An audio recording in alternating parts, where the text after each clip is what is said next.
സ്ഥാനത്തേക്ക് പരിഗണിച്ചപ്പോൾ അത് വേണ്ട പ്രവർത്തിക്കേണ്ടി വരിക. അപ്പോൾ ഈ ഒരു അഭ്യർത്ഥനയ്ക്ക് ഇനിയിപ്പോൾ സാധ്യതയുണ്ടോ? അല്ല, ഞാൻ ഇപ്പോൾ ഓൾറെഡി അത് അഭ്യർത്ഥിച്ചിട്ടുണ്ട്. ബഹുമാനപ്പെട്ട നേതാക്കന്മാരും ദേശീയ നേതൃത്വവും എന്ത് തീരുമാനമെടുത്താലും ഞാനത് അംഗീകരിക്കും. ഞാൻ പറഞ്ഞല്ലോ, ഞാനൊരു പാർട്ടി പ്രവർത്തകനാണ്. ആത്യന്തികമായി എനിക്ക് പാർട്ടിയാണുള്ളൂ. ഞാൻ പറഞ്ഞില്ലേ, എന്നെ വെട്ടിക്കണ്ടിച്ച് 2 കഷണമാക്കിയാലും എൻ്റെ ഉള്ളിൽ നിന്ന് ചോരയായിരിക്കില്ല അവന്, അതൊരു ത്രിവർണ്ണമായിരിക്കും. എനിക്ക് എൻ്റെ പാർട്ടിയാണ്. ഞാൻ പാർട്ടിയിൽ പ്രവർത്തിക്കുകയല്ല, ഞാൻ ജീവിക്കുമായിരുന്നു ഈ പാർട്ടിയിൽ. എനിക്ക് പാർട്ടിയിൽ ജീവിക്കാനേ സാധിക്കുള്ളൂ. അത് ഇന്നും അങ്ങനെയാണ്, ജീവിക്കുകയാണ്.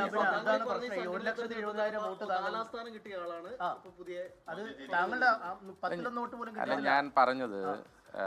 ഞാൻ പറഞ്ഞല്ലോ, അത് പാർട്ടി വിവിധ ഘടകങ്ങൾ പരിശോധിച്ച് പാർട്ടി എടുത്ത ഒരു തീരുമാനമാണ്. അത് പാർട്ടി നിങ്ങളോട് എന്തായാലും നേതൃത്വം വിശദീകരിക്കും. അതെന്താണ്? അല്ല, അങ്ങനെയല്ല. ശ്രീ രാഹുൽ ഗാന്ധി ഇത് തുടങ്ങി വെക്കുമ്പോഴും അദ്ദേഹം നടത്തുമ്പോഴും ഇപ്പം ഞാൻ ഉപാധ്യക്ഷനായി കടന്നു വരുന്നത് ഒരു തെരഞ്ഞെടുപ്പ് പ്രക്രിയയിലൂടെയാണല്ലോ.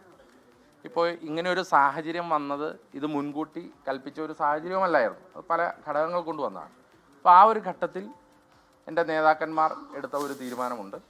ആ തീരുമാനം അവിടെ നിൽക്കുകയാണ്.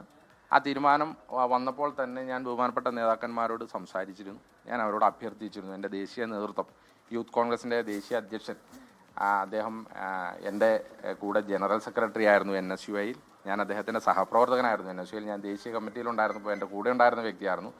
So I had requested him, not at all I am challenging any decisions. I had requested him to kindly allow me to stay back in Kerala because we are heading to a important panchayat election and assembly election. So I am requesting.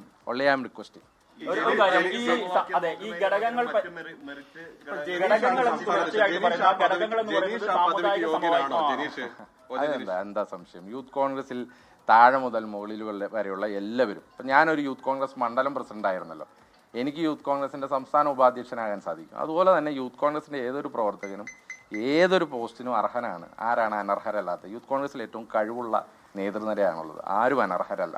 ഈ ഘടകങ്ങൾ എന്ന് തുടർച്ചയായിട്ട് പറയുന്നുണ്ട്. എന്താണ് ആ ഘടകം? ഈ സാമുദായിക സമവാക്യമാണോ? കാരണം KPCC പ്രസിഡന്റിനെ തെരഞ്ഞെടുക്കുന്ന സമയത്തും KSUവിന്റെ പ്രസിഡന്റിനെ തെരഞ്ഞെടുക്കുന്ന സമയത്തും ഒക്കെ അവിടെ സാമുദായിക സമവാക്യം വന്നു. അതുകൊണ്ട് ഈ യൂത്ത് കോൺഗ്രസ് അധ്യക്ഷനെ തെരഞ്ഞെടുക്കുന്ന സമയത്ത് അത് വേണ്ട, അങ്ങനെയാണോ? മതമാണോ ഇതിൽ പ്രശ്നമായത്? അല്ല, യൂത്ത് കോൺഗ്രസിൽ ഞാൻ പറഞ്ഞല്ലോ, ഞങ്ങളൊക്കെ വിളിച്ചു വളർന്ന മുദ്രാവാക്യം ഞങ്ങളിലില്ല ഹൈന്ദവ രക്തം, ഞങ്ങളിലില്ല ക്രിസ്ത്യൻ രക്തം, ഞങ്ങളിലില്ല മുസ്ലിം രക്തം, ഞങ്ങളിലുള്ളത് മാനവരക്തം എന്ന കേരള വിദ്യാർത്ഥി യൂണിയൻ്റെ മുദ്രാവാക്യം വിളിച്ചാണ് ഞങ്ങൾ ഈ പ്രസ്ഥാനത്തിലേക്ക് കടന്നു വരുന്നത്. ഞങ്ങളൊക്കെ മതേതരത്വം മുറുക്കെ പിടിച്ച് അത് കണ്ണിലെ കൃഷ്ണമണി പോലെ കാത്തു സൂക്ഷിക്കുന്ന പ്രസ്ഥാനത്തിലെ പ്രവർത്തകരുമാണ്. അപ്പോൾ ഈ പ്രസ്ഥാനത്തിൽ അങ്ങനെ, ഇപ്പോൾ ഞാനതിലും പ്രത്യേക സമുദായക്കാരനായതുകൊണ്ടാണോ അങ്ങനെ ഒരു ഘടകമെന്ന് ചോദിച്ചാൽ നേതൃത്വമാണ് അതൊക്കെ വിശദീകരിക്കുന്നത്. ഞാൻ കരുതുന്നില്ല. കാരണം അങ്ങനെ ഒരു മതേതരത്വം പേർന്ന കോൺഗ്രസ് പ്രസ്ഥാനത്തിന് അങ്ങനെയൊക്കെ എടുക്കാൻ പറ്റുമോ? ഇനി ഞാനൊരു ക്രിസ്ത്യാനി ആയതാണോ എൻ്റെ കുഴപ്പം? ലോകത്തെവിടെയായാലും ഏത് സമയത്തും 24 വാർത്തകളും ഓഗ്മെന്റഡ് റിയാലിറ്റി പാക്കേജുകളും എക്സ്പ്ലെയിനറുകളും വിശദമായി കാണാൻ ഞങ്ങളുടെ YouTube ചാനൽ നിങ്ങൾക്ക് സബ്സ്ക്രൈബ് ചെയ്യാം.